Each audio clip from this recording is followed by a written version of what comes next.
It is often said, behind every disability, there is an ability. Good morning, good afternoon, good evening, educators and members of the general public.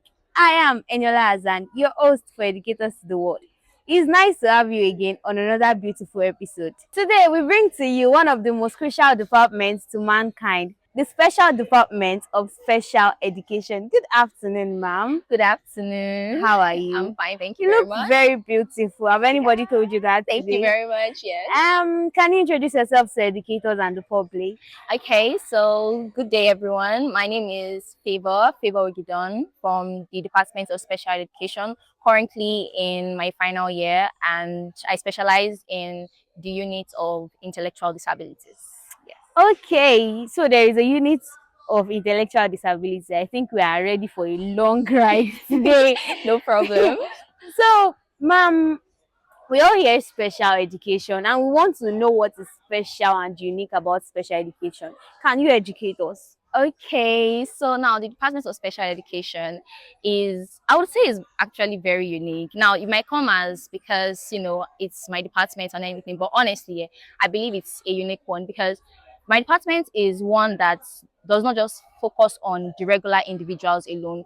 We also focus on individuals that are often ignored in the mainstream settings. Now, individuals with special needs generally, individuals with disabilities, a lot of times we don't necessarily like make provisions for them. So, but my department comes in to like bridge that gap. My department, or compared to like other departments now, does not just train you to be teachers to teach them. It also trains you to help to understand their unique needs, to help you to tailor your lessons, your therapy sessions to suit their strengths, their weaknesses. Basically, performing also learn to like okay perform a SWOT analysis on each individual. So now for the practice of special education, now we always try to ensure that okay we focus more on the individual, more on the person's abilities, so that we can enhance, because everyone is unique in their own way, everyone is strong, everyone has their strengths. So regardless of whatever disability they might have, it could be intellectual disabilities, it could be learning disabilities, hearing impairments, visual impairments, or even speech impairments. So we tend to ensure that each lesson, each thing that it is that we want to teach each child is tailored specifically to that child. So we can say that what makes us unique now is the fact that okay, we adapt our learning, our lessons to each child. We are empathetic, and above all, we are selfless beings. Wow, that was a long one. You guys would agree with me, right? Thank you very much. That was very, very detailed. Thank you. Moving on to our next question. Um, I don't know. I just want to chip this in. Yeah. What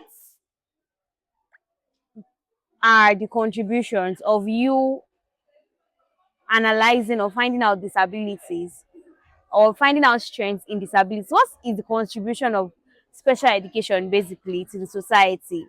Now to the society, I'll say we actually have a great contribution. Now I want you to look at it from this angle. Now, um, these individuals with special needs now, they are like one of the most vulnerable people in our society today, because a lot of times we tend to like sideline them, like I said earlier, because and based on the fact that they have a particular condition whatsoever, we tend to and not involve them in the things that are going on in the society. So basically, yeah, my department comes in to like bridge that gap rather. We come in to advocate for their rights. We come in to promote inclusion amongst them. So we tend to like ensure that there is no form of segregation between the regular public and these individuals with special needs. So basically, we have special education as a department coming in to bridge the gap from between these individuals with special needs and the regular public. Okay, so do you think the government are making enough provisions for students with special needs or for people with special needs? Oh, well, I'd say we're getting there, but it can be better. They can actually do better because, I mean, now we have policies that have been set in place for persons with special needs. However, I still believe that more awareness should be made, because a lot of times, yeah, a lot of people tend to talk to me about special education, what comes to their head is just sign language alone, and it's a lot more than that. So I feel like more advocacy should be made, more awareness should be created on what special education is, and how how well even the individuals without studying special education can also come in to bridge the gap between these people. Okay, you've heard from her. Summary is that the Department of Special Education helps to bridge the gap, helps to make sure even with their special abilities they are included in the society. Nobody's left out. Exactly. So before we leave the show today, can you tell us career opportunities that I can explore as a special educator apart from classroom teaching? Yes, yes, yes. So I actually like that question because there are like lots of career opportunities that one can actually explore. But I'll just be listing a few now. My favorite here would be rehabilitation and therapy, because you can have rehabilitation centers. You can work with rehabilitation centers to rehabilitate these individuals. Now it may not just be educationally alone. We have vocational rehabilitation whereby you help them figure out a skill that their strengths, Matches. that their strength matches. Thank you very much.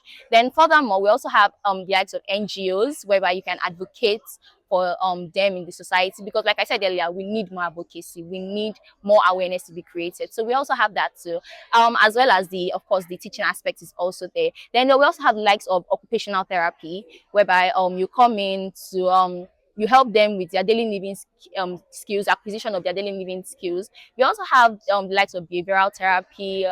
It's a lot. We also have those that work with medical professionals, that okay, you work hand in hand with healthcare professionals to make therapy for this. It's just a whole lot, honestly. Thank Wow, you. thank you very much. I tend to be very curious. Sorry, Okay. last question before we go. What do you think is one disability that people don't talk about much? Now, I would say it's okay, probably from my perspective, yeah, but I would say it's intellectual disabilities, because when you hear special needs disability, what comes to your mind? The blind, which is those with visual impairments, the deaf, which is those with hearing impairments, and the dumb, which is those that have speech impairments. But what about those that by looking at them, they don't have any form of physical impairment? It's not something that you can see, it's not something that you observe really, but it has to do with their brain.